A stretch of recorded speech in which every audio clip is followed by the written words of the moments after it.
आह, क्या स्वादिष्ट तरबूज है। अरे वाह, तरबूज खाने में उतना मजा नहीं जितना तरबूज को नष्ट करने में आ रहा है। यहाँ पर आकर मैंने कोई भी गलती नहीं की। यहाँ पर तो कितनी सारी फसलें खड़ी हैं खाने के लिए। आज तो मैं जी भर कर खाऊंगा और बाकी अपने पैरों के नीचे नष्ट कर दूंगा। वो सुअर जंगल से भागकर आया था। वो प्रत्येक दिन लोगों की फसलों को बर्बाद कर रहा था।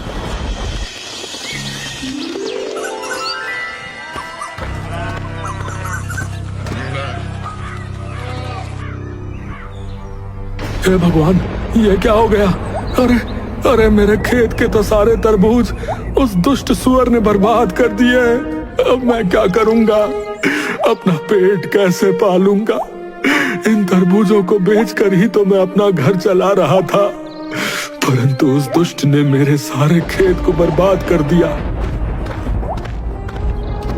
अरे जगिया भाई, क्या हुआ? आप रो क्यों रहे हो? कुछ नहीं बचा भाई, सब बर्बाद कर दिया। अरे सोमू भाई, सब कुछ तो तुम्हारी आंखों के सामने ही है। उस दुष्ट सुअर ने मेरा सारा खेत बर्बाद कर दिया। जगिया किसान की ये बात सुनकर सोमू थोड़ा सा सहम जाता है। हे भगवान, यदि वो जंगली सुअर यहाँ तक आ गया तो कहीं उसने मेरे खेत को भी तो नहीं बर्बाद कर दिया। चलो जल्दी से मैं अपने खेत पर चलकर देखता हूँ। इतना सोचकर सोमू अपने खेतों की तरफ जाता है तो देखता है उसकी सारी फसल एकदम ठीक है। हे भगवान, तेरा बहुत बहुत धन्यवाद जो मेरी फसल सुरक्षित है, लेकिन इसमें इतना ज्यादा प्रसन्न होने की कोई जरूरत नहीं है।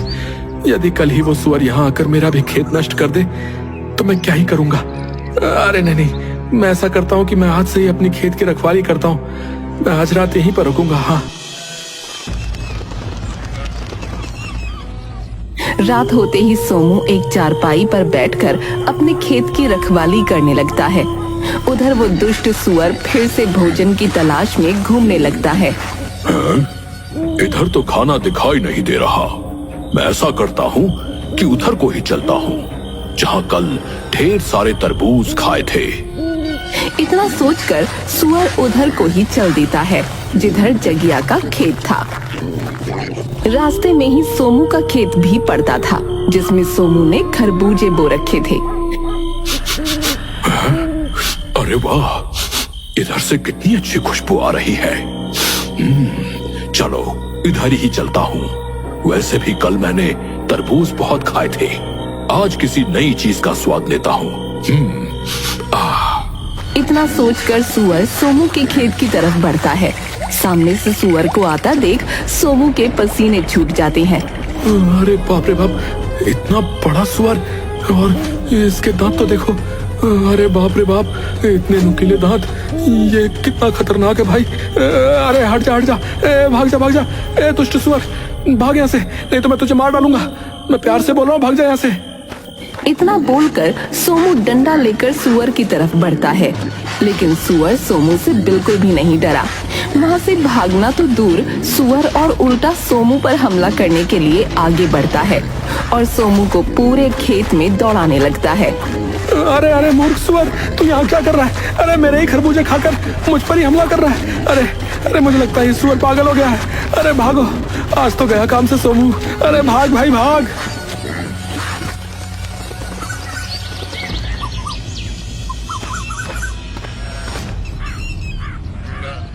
अरे नहीं नहीं, ये मैं क्या देख रहा हूँ? हे भगवान, ये सब क्या हो गया? मेरा सारा खेत उस दुष्ट ने उजाड़ दिया। अब मैं क्या करूंगा?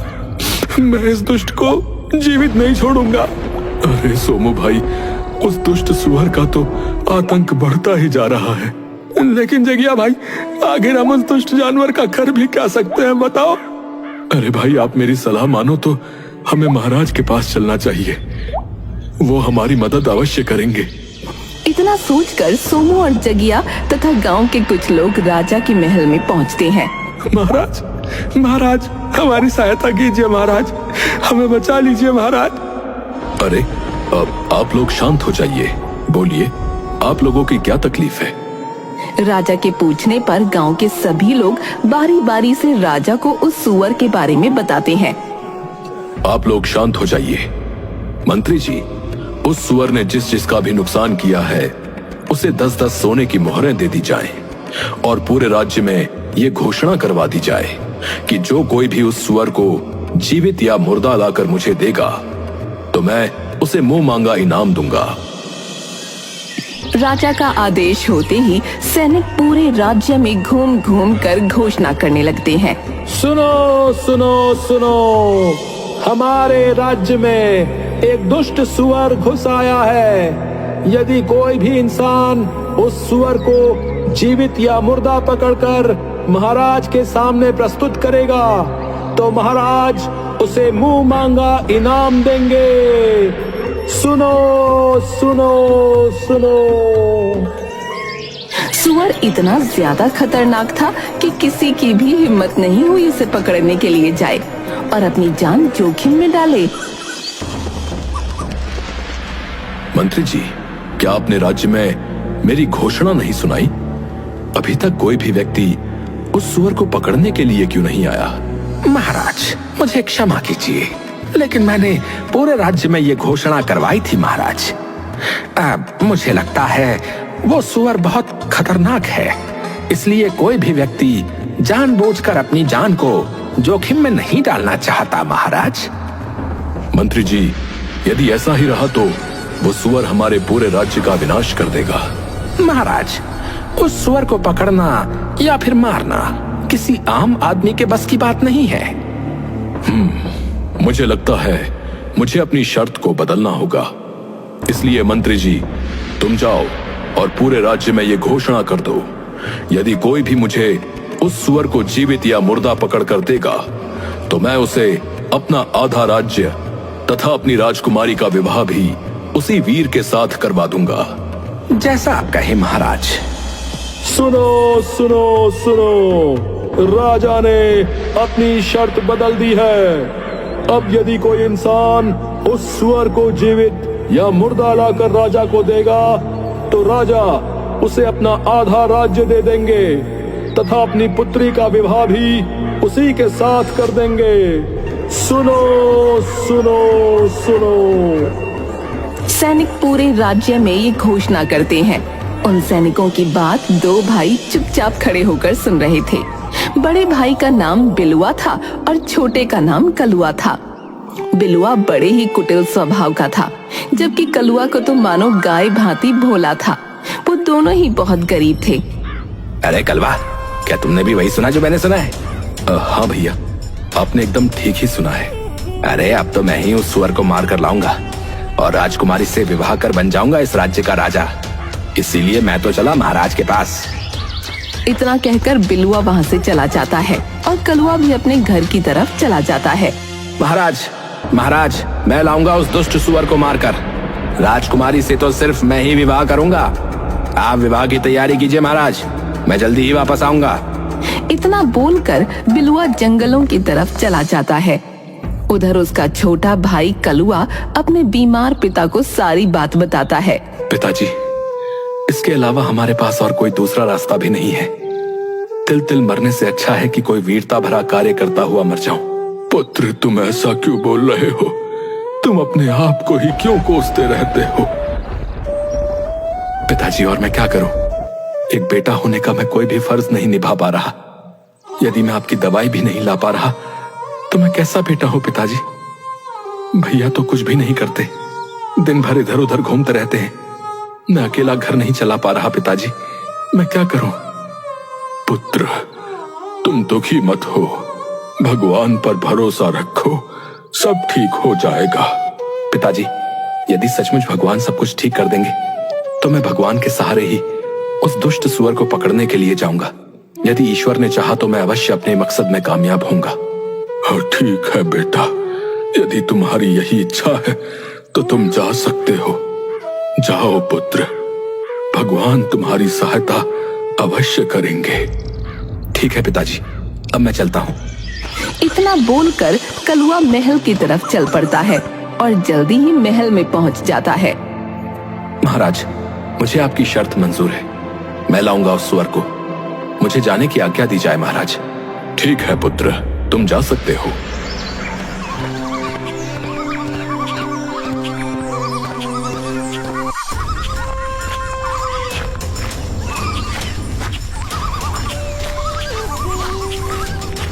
अरे बाप रे बाप, सुबह से घूमते घूमते तो मुझे दोपहर हो चुकी है, अभी तक मुझे वो सुअर नहीं दिखाई दिया।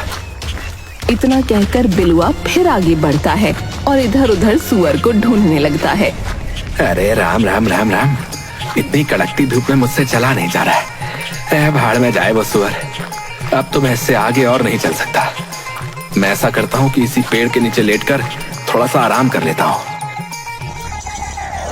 इतना कहकर बिलुआ उसी पेड़ के नीचे लेटकर सो जाता है। उधर कलुआ बेचारा कड़कती धूप में ही उस सुअर को ढूंढता है। अरे रुक जाओ बेटा, मेरी बात सुनो। कलुआ जैसे ही पीछे मुड़कर देखता है तो उसके सामने एक बूढ़ा बौना आदमी खड़ा था, जिसके हाथ में एक तलवार थी। बोलिए बाबा, आप मुझसे क्या कहना चाहते हैं? अरे बेटा, तुम तो कितने कठोर हो। इस कड़कती धूप में भी पैदल चलकर उस सुअर को ढूंढ रहे हो।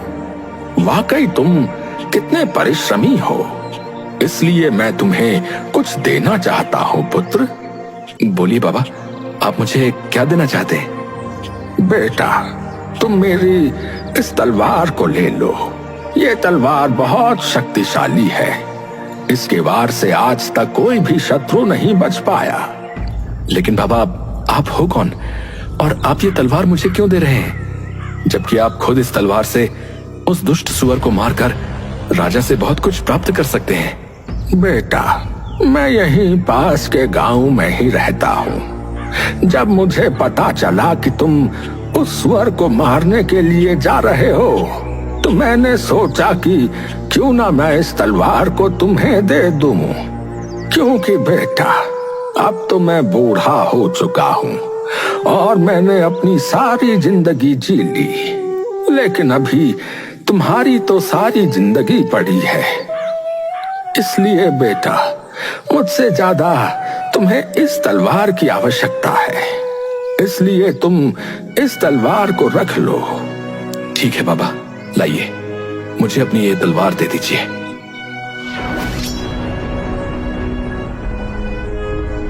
धन्यवाद बाबा, अब मैं चलता हूँ। इतना कहकर कलुआ हाथ में तलवार लेकर जंगल में आगे बढ़ता है। कलुआ चलते चलते एक गुफा के पास पहुंचता है। अरे ये क्या? यहाँ पर तो किसी जानवर के पैर के निशान है। कहीं ये निशान उस सुअर के ही तो नहीं है? हाँ हाँ हाँ, जरूर ये निशान उस सुअर के ही है। चलो, मैं इस गुफा के भीतर चलकर देखता हूँ। इतना कहकर कलुआ गुफा के भीतर घुस गया। ये गुफा तो कितनी डरावनी है। आखिर वो सुअर कहाँ पर हो सकता है? अरे, इधर से तो किसी की आवाज आ रही है। कहीं इस ओर ही तो वो सुअर नहीं है? इतना कहकर कलुआ उसी ओर चल पड़ता है जिस ओर से वो आवाज आ रही थी। कुछ दूर चलते ही कलुआ देखता है कि वो जंगली सुअर कुछ तरबूज और फलों को खा रहा है। अरे दुष्ट सुअर, तू गांव वालों को तकलीफ देकर आराम से यहाँ पर मस्ती कर रहा है। मैं तुझे जीवित नहीं छोड़ूंगा। इतना कहकर कलुआ सुअर की तरफ बढ़ता है। सुअर भी इतना खूंखार था कि वो भी कलुआ पर हमला करने के लिए उसकी तरफ बढ़ता है। सुअर जैसे ही कलुआ के ऊपर छलांग मारता है, तभी कलुआ अपनी तलवार को सुअर के सीने में उतार देता है। इस प्रकार वो दुष्ट सुअर कलुआ के हाथों मारा जाता है। सुअर तो मर गया। चलो, अब इसे अपने कंधों पर उठा कर ले चलता हूँ। इतना कहकर कलुआ उस सुअर को अपने कंधों पर लाद कर चल देता है। कलुआ चलते चलते वहीं से गुजरता है जहाँ उसका बड़ा भाई एक पेड़ के नीचे लेटकर सो रहा था। अरे, बड़े भैया तो यहाँ पर सोए हुए हैं। चलो, मैं उन्हें जगाकर अपने साथ ले चलता हूँ। कहीं किसी जंगली जानवर ने इन्हें यहाँ पर देख लिया तो इन्हें नुकसान भी पहुंचा सकते हैं। अरे भैया, उठिए, देखिए, मैं उस सुअर को मार कर ले आया हूँ। कलुआ के इतना बोलते ही बिलुआ की आंखें खुल जाती हैं। कलुआ के कंधों पर उस सुअर की लाश को देख बिलुआ की तो आंखें फटी की फटी रह जाती हैं। अरे कलवा, तुमने अकेले ही सुअर को मार दिया? तुम तो कितने वीर हो भाई। हाँ भैया, ये सारा कमाल इस तलवार का है। लेकिन कलवा, सारा कमाल इस तलवार का है, वो कैसे? मैं कुछ समझा नहीं भाई।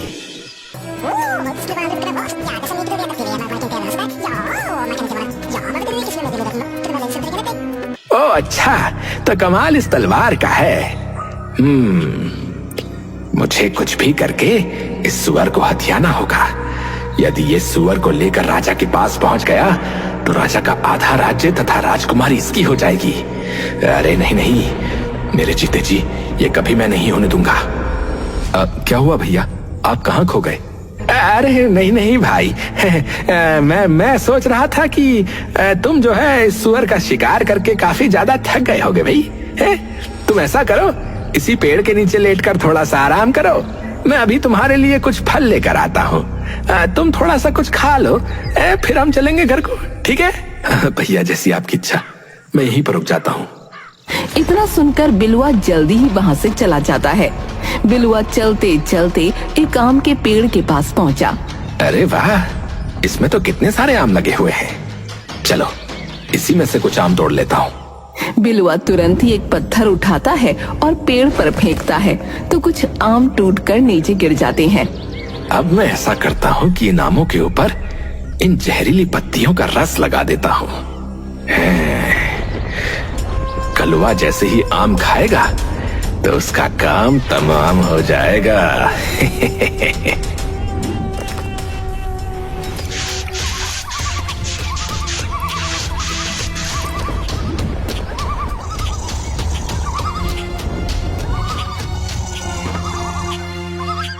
अरे कलवा, अरे उठो उठो, देखो मैं तुम्हारे लिए फल तोड़ कर ले आया हूँ भाई। इतना सुनते ही कलुआ आंखें खोलकर देखता है तो उसके सामने कई सारे आम के फल रखे हुए होते हैं। कलुआ उसमें से एक आम का फल उठा लेता है। भैया आप भी खाइए ना, आप चुपचाप क्यों बैठे हैं? अरे नहीं नहीं भाई, मैं ये फल नहीं खा सकता। ये फल तो मैं सिर्फ तुम्हारे लिए लाया हूँ। मैं तो पेड़ के पास बैठकर ढेर सारे फल खा कर आया हूँ। अब तो मेरे पेट में बिल्कुल भी जगह नहीं बची है कि मैं कुछ और खाऊं। अच्छा ठीक है भैया, मैं कुछ फल खा लेता हूँ और कुछ फल पिताजी के लिए भी ले चलता हूँ। कलुआ तुरंत ही आम के फलों को खाने लगता है। कलुआ ने अभी मुश्किल से एक ही आम का फल खाया था।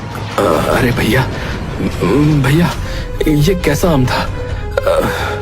इसे खाकर तो मुझे चक्कर से आने लगे हैं। इतना कहकर बेचारा कलुआ जमीन पर गिर जाता है। अरे वाह वाह, कलवा तो गया काम से। अब तो मैं बनूंगा राजा। चलो मैं ऐसा करता हूँ कि इसकी लाश को कहीं दूर झाड़ियों में दफना देता हूँ।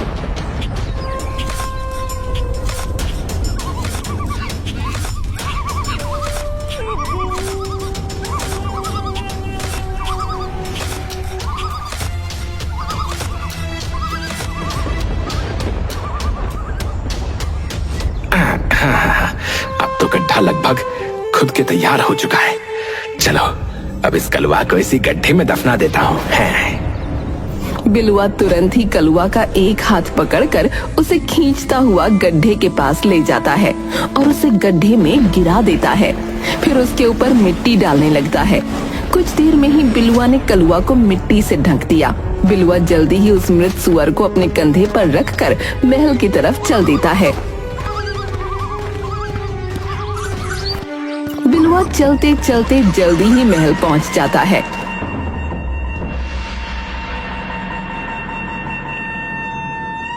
राजा बिलुआ के कंधे पर लदे उस सुअर को देखकर आश्चर्य में पड़ जाता है। आखिर इसके जैसा मूर्ख और घमंडी इंसान मेरा दामाद बनेगा। यदि मैंने अपना राज्य इसके हाथों में सौंप दिया तो मेरे सारे राज्य का विनाश ये खुद ही कर देगा। अब क्या करूं?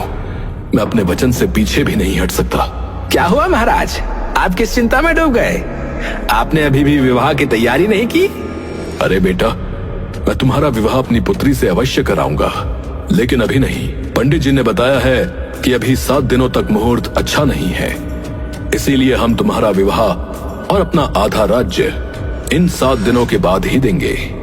ठीक है महाराज, मुझे इससे कोई आपत्ति नहीं है। मैं 8वें दिन ही दूल्हा बनकर राजकुमारी तथा अपने आधे राज्य को लेने आऊंगा। हाँ। इतना बोलकर बिलुआ वहाँ से वापस चला जाता है। बेटा बिलवा, तुम्हारा भाई कलवा अभी भी लौट कर नहीं आया। वो भी तो सुअर का शिकार करने के लिए गया था। अरे पिताजी, आप मेरा दिमाग क्यों खा रहे हैं? मुझे क्या पता कलवा कहाँ गया। आप खुद ही चले जाइए और कलवा को ढूंढ कर ले आइए, इतना ही हो रहा है तो। लेकिन बेटा, तुम तो अच्छी तरह जानते हो कि मैं उठ चल नहीं सकता। बेटा, तुम खुद जाकर देखो कि तुम्हारा भाई कहाँ है। पिताजी, मैं कहीं नहीं जाऊंगा। यदि वो वापस नहीं आया तो इसका मतलब उसे किसी जंगली जानवर ने खा लिया होगा। हाँ। अरे नहीं नहीं बेटा, ये तुम कैसी बातें कर रहे हो। तुम इतने कठोर मत बनो। ये मत भूलो कि वो तुम्हारा ही भाई है। बेटा, बुरे वक्त में एक भाई ही दूसरे भाई का सहारा बनता है।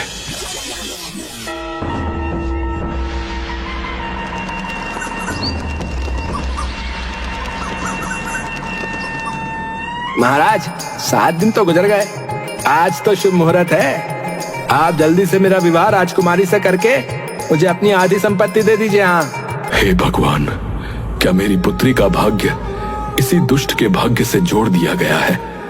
यदि ऐसी बात है प्रभु, तो मैं खुशी खुशी अपनी पुत्री का विवाह इसी के साथ करने के लिए तैयार हूं। अब ठीक है, जरा बैठो। मैं अपने पूरे राज्य में अपनी बेटी के विवाह की घोषणा करवा दूं। मंत्री जी, जाइए और राजकुमारी के विवाह की घोषणा करवा दीजिए और कह दीजिए कि सभी लोग जल्दी से जल्दी राजकुमारी के विवाह में सम्मिलित हों। सुनो सुनो सुनो, राजा की पुत्री का आज विवाह है, इसलिए सभी लोग राजा के महल में जल्दी से जल्दी पहुंच जाएं। सुनो सुनो सुनो।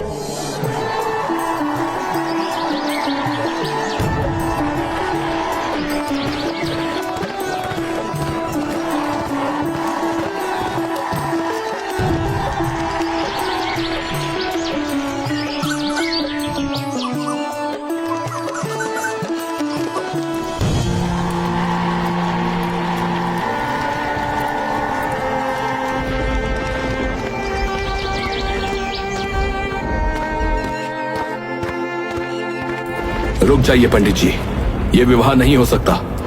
अरे बेटा, तुम कहां से आ गए? तुम तो मर गए थे ना? नहीं महाराज, मैं मरा नहीं, लेकिन मुझे मारने का पूरा प्रयास किया गया था। लेकिन कलवा, तुम्हें किसने मारने की कोशिश की? बताओ मुझे। महाराज, मुझे मारने वाला कोई और नहीं बल्कि मेरे बड़े भैया ही हैं। लेकिन कलवा, तुम इतने दिनों से कहां थे? फिर कलुआ अपनी सारी कहानी वहाँ पर खड़े सभी लोगों को सुनाने लगता है।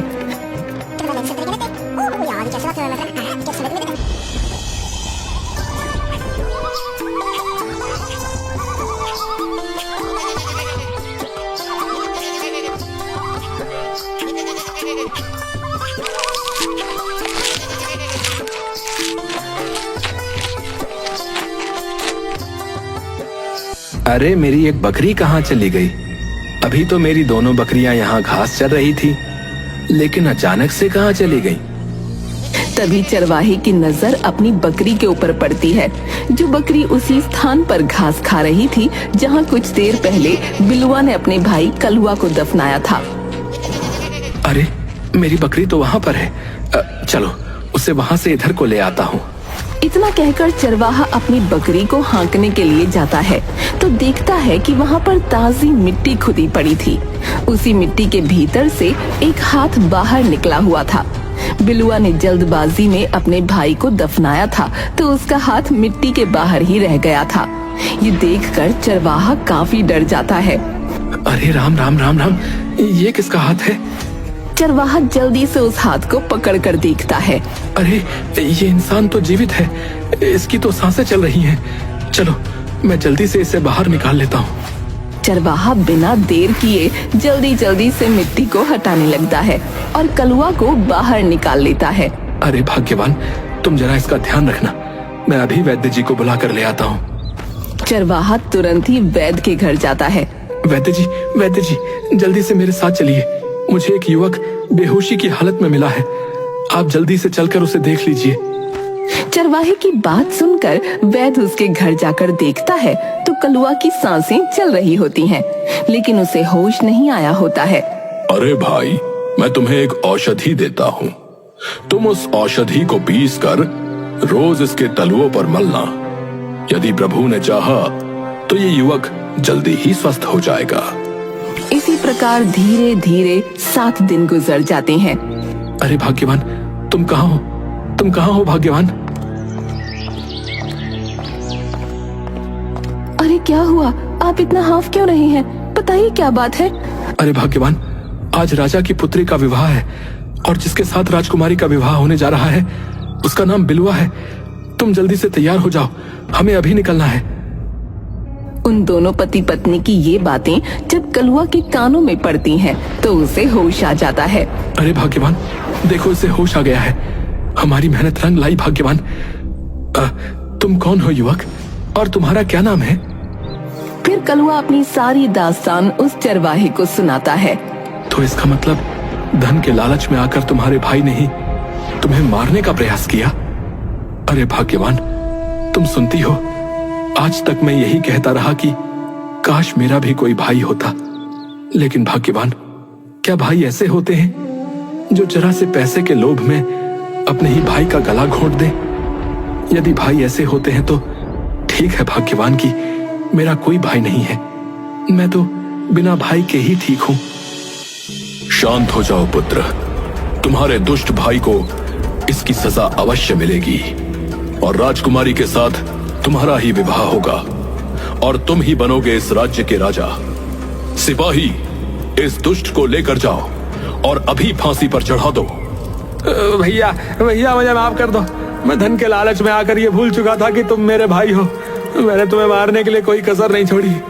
इसकी सजा तो मुझे मिलनी ही चाहिए, लेकिन मेरे भाई हो सके तो मेरी भूल को क्षमा कर देना भाई।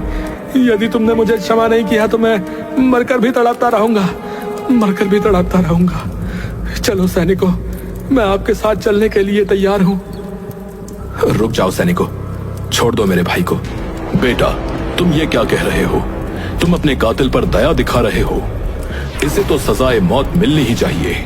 महाराज, मुझे क्षमा कर दीजिए। मैं मानता हूं कि मेरे भाई ने जो भी किया है वो बहुत गलत था, लेकिन उसने अपनी गलती को स्वीकार कर लिया है। महाराज, जो गलती उसने की वो गलती मैं नहीं कर सकता।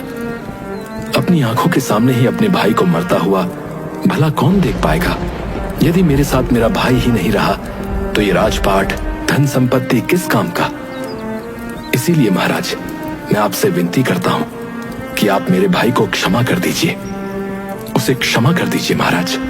कलुआ, तुम महान हो, तुम महान हो कलुआ। तुम मेरे आधे राज्य के नहीं, बल्कि तुम्हें पूरे संसार का राजा बना दिया जाए तो भी गलत नहीं होगा। तुम एक राजा बनने के योग्य हो, इसीलिए तुम्हें आज से ही अपने राज्य का राजा घोषित किया जाता है।